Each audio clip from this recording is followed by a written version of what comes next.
I happened to be in Tel Aviv.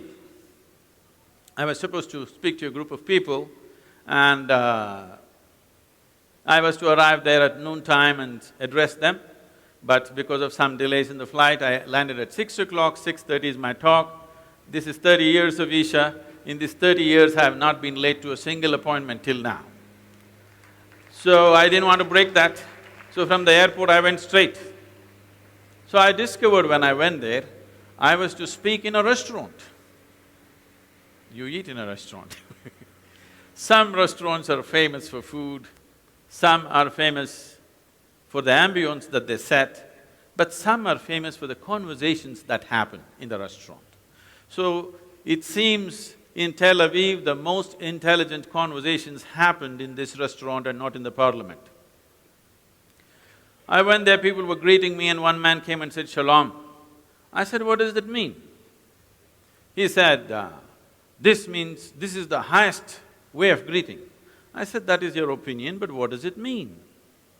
He said, "It means peace. This is the highest way of greeting." I said, "Why would peace be the highest way of greeting unless you're born in Middle East? In South India, if somebody comes up to me in the morning and says peace, I will ask him, what's wrong with you?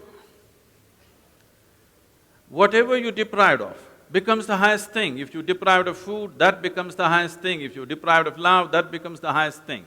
If all these things are taken care of, one thing that a human being will always long for is to be free from everything.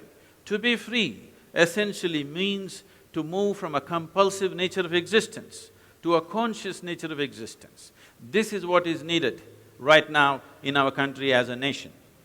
We evolved a system as to how to develop an individual human being. We never evolved a system as to how to develop a society. This system we called as Samskriti. Today, this word is being dismissed as culture. It is not culture. Sam means equanimous, kriti means to do. To do life in an equanimous manner. Another meaning for some is exuberance, another meaning for some is well.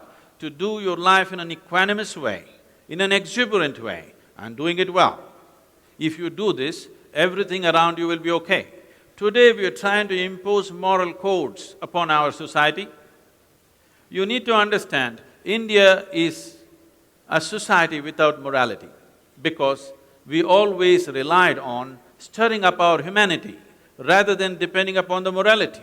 The morality of one person is an obscenity for another person. So we always had means and ways and tools as to how to stir up the humanity within us, and that humanity has been the basis of this nation.